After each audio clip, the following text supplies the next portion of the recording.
Mobilisation à Dabou.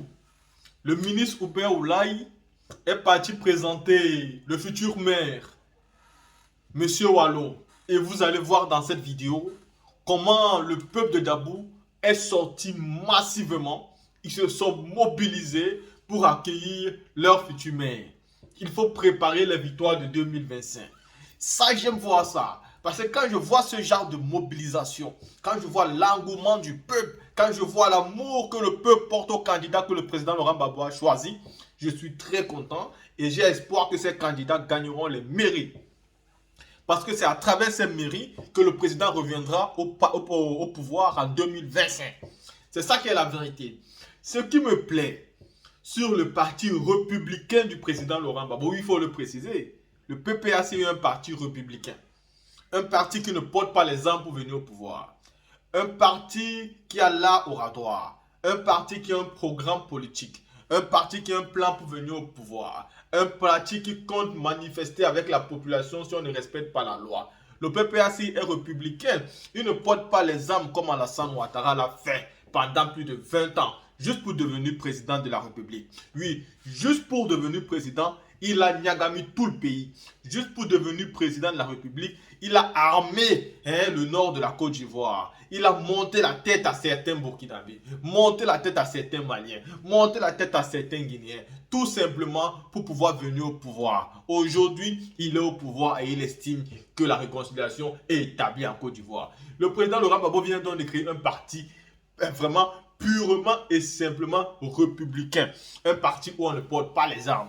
Vous qui êtes au pouvoir en Côte d'Ivoire, vous avez porté les armes. C'est ce qu'on doit vous dire. Aujourd'hui, le président est là et on présente ses candidats. Pour ceux qui disent souvent qu'ils ne voient pas trop le président exécutif Hubert Oulaye, aujourd'hui, vous allez voir, il mobilise, il a parlé fort. Et dans son discours qui est ici, avant même que je dise encore quoi que ce soit la team, écoutons d'abord. Je voudrais vous saluer. Je vous salue à mon nom, mais je vous salue surtout au nom du président Laurent Gbagbo.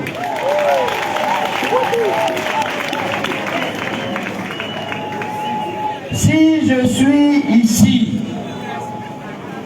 devant vous aujourd'hui, c'est parce que le président Laurent Gbagbo m'a demandé de venir vers ses parents de Dabou, de venir pour vous saluer, de venir pour vous dire que lui, Laurent Gbagbo, celui qu'on a amené loin, loin, loin, il est revenu, il est parmi vous, il est là, il est en bonne santé. Et bientôt, très bientôt, il sera ici à Dabou avec nous.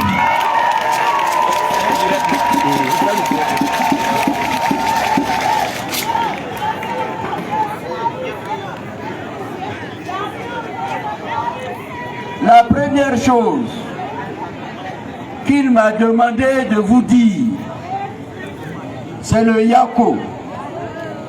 Gbagbo vous dit Yako. Oui, vous avez beaucoup souffert ici. Tout à l'heure, avant d'arriver ici, nous sommes allés à Yokobo. Nous sommes revenus. Yako.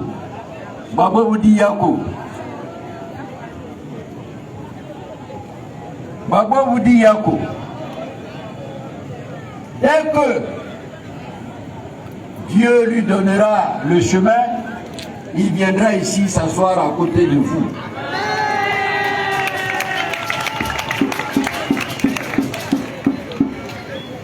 Il m'a dit de vous dire, s'il est revenu, s'il a continué, s'il continue le combat politique, c'est à cause de vous. Sinon, il a tout été dans ce pays. Il a été président de la République. On l'a pris. On l'a amené au loin. On l'a fatigué. Il est revenu. Il pouvait dire, moi j'ai fait ma part, je vais m'asseoir. Mais il dit non, le travail qu'il a commencé là, vous donnez à la Côte d'Ivoire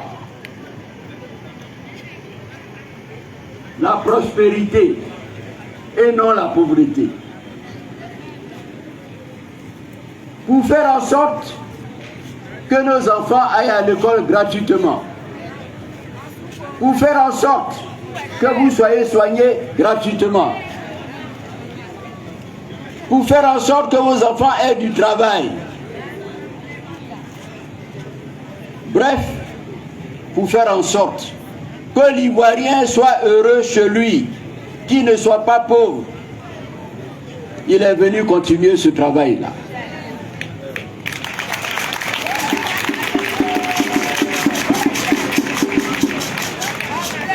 C'est pourquoi je vous le dis maintenant.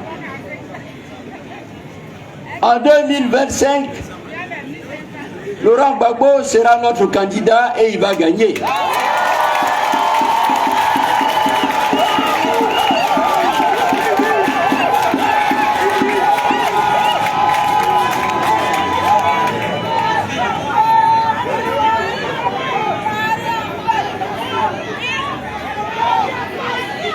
Il n'y a rien en face.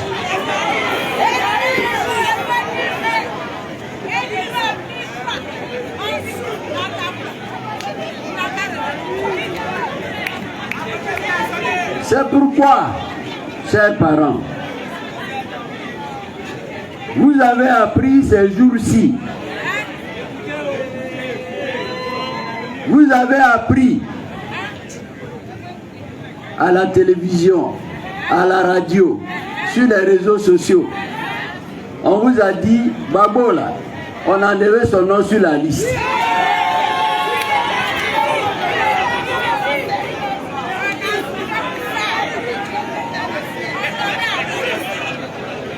Moi, je vous dis aujourd'hui, je vous le dis aujourd'hui, le nom de Gbagbo sera sur la liste.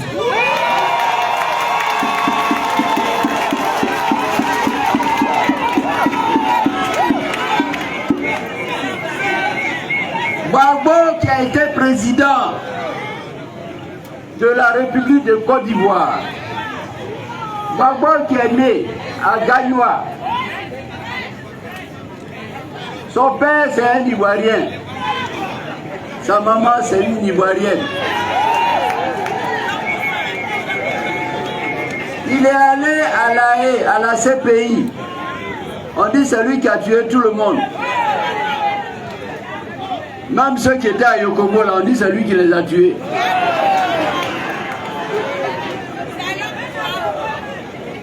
Et puis, les blancs là, ils disent c'est pas Gbagbo. Gbagbo, c'est pas toi qui as tué les gens. Il faut rebâtir chez toi.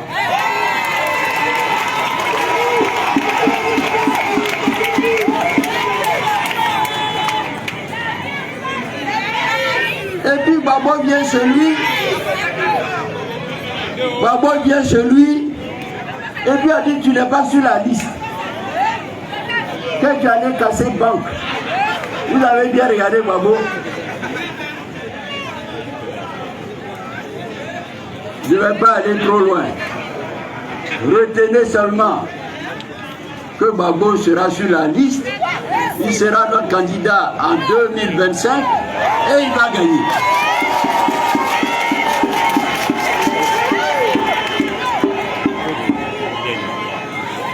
Pour aujourd'hui, chers parents, pour aujourd'hui, il m'a dit il faut aller voir nos parents à Tabou.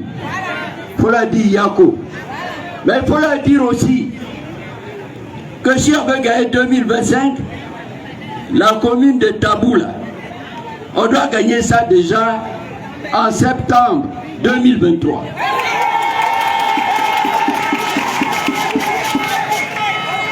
Il dit de vous dire que parmi vos fils qui marchent avec lui. Il a choisi Wallo Jean-Luc.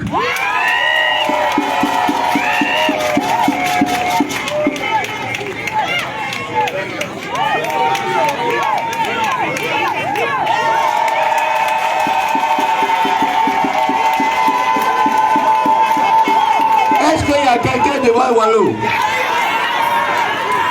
Est-ce qu'il y a quelqu'un devant Wallo? Regardez comment il marche, c'est pas comme ça un maire. Il marche. Monsieur le maire, il faut aller t'asseoir.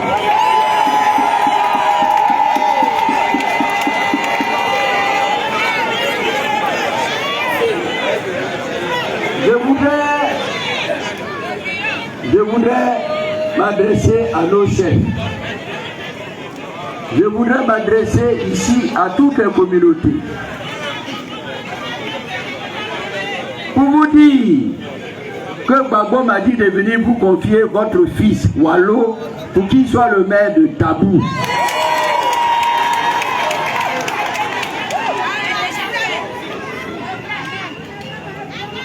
Vous voyez, Gbagbo ne choisit pas les gens au hasard. Il choisit jamais au hasard. Est-ce qu'il a regardé ici et puis dit Wallo, il faut aller? Non. Mais quand je suis venu, hier, j'ai été accueilli, le village c'est à Ménéké. Aujourd'hui, on allait jusqu'à Diamadjoké. Je suis venu ici. Quand je regarde la place là, je me suis dit, c'est pas la peine, il ne faut pas parler. Wallo est déjà maire.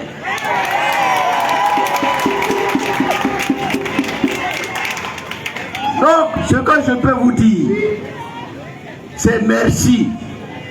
Merci au chef. Merci à la communauté nordiste. Merci à mes parents, ouais. Merci à nos parents, Kroumen. Ah oui, oh. Ah oui, oh. Ah oui, oh. Je voudrais, avant de terminer, m'adresser à nos parents du Nord qui sont là.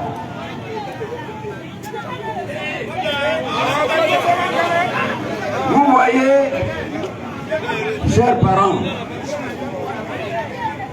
n'ayez pas peur. N'ayez pas peur. Je vais vous raconter une histoire. En 2009, on était au gouvernement. On a fait un conseil de ministres.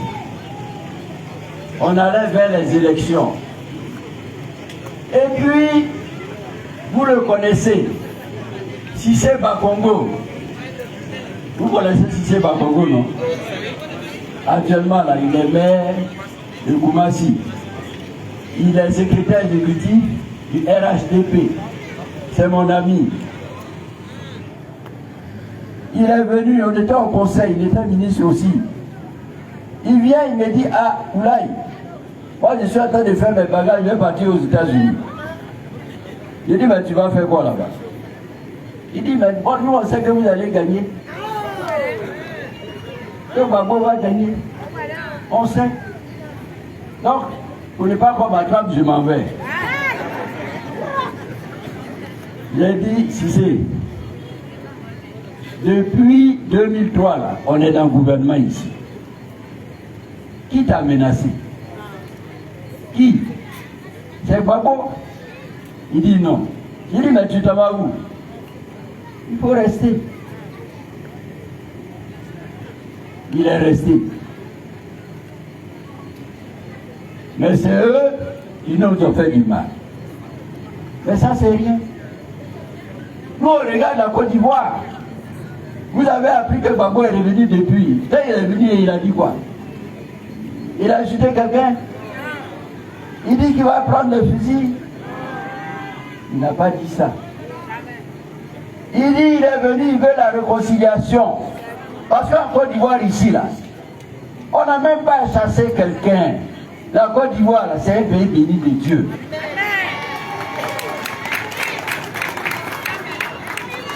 Dans notre pays, il y a la richesse, jusqu'à nos parents qui sont à côté là, de la CEDEAO. Ils viennent ici. Mais la richesse que Dieu nous a donnée, la foi a dit ça ne va jamais finir, c'est vrai. On va faire parler avec quelqu'un pourquoi? Pourquoi? Soyez sûrs, je voudrais vous rassurer aussi. Soutenez votre fils Wallo. Vous allez voir ce qu'il va faire pour vous. Vous serez étonnés. Parce que quand Gbagbo dit qu'il faut aller pour être maire, Gbagbo est assis au loin, mais il le regarde. S'il ne fait pas ce qu'il veut là, lui-même il va voir. Donc, soyez rassurés. Rassurez les parents.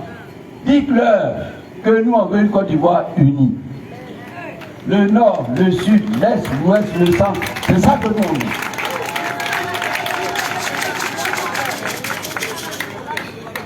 Donc, rassurez-vous.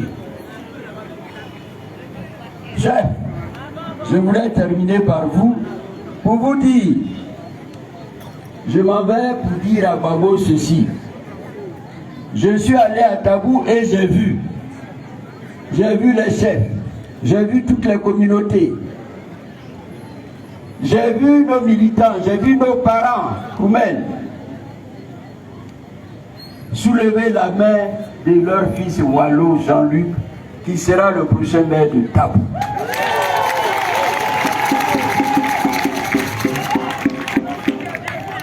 C'est ce que je vais dire à Gbagbo.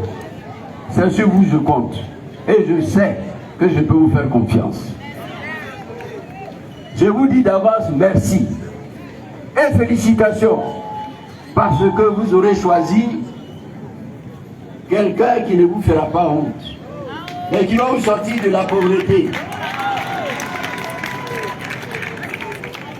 Merci à vous, que Dieu vous bénisse. Je voudrais dire un mot, un dernier mot. Je voudrais dire merci à Madame le préfet de Tabou, qui nous a reçus à travers son secrétaire général et qui a décidé de mettre à notre disposition toutes les forces de l'ordre pour que tout se passe bien. Je voulais leur dire merci.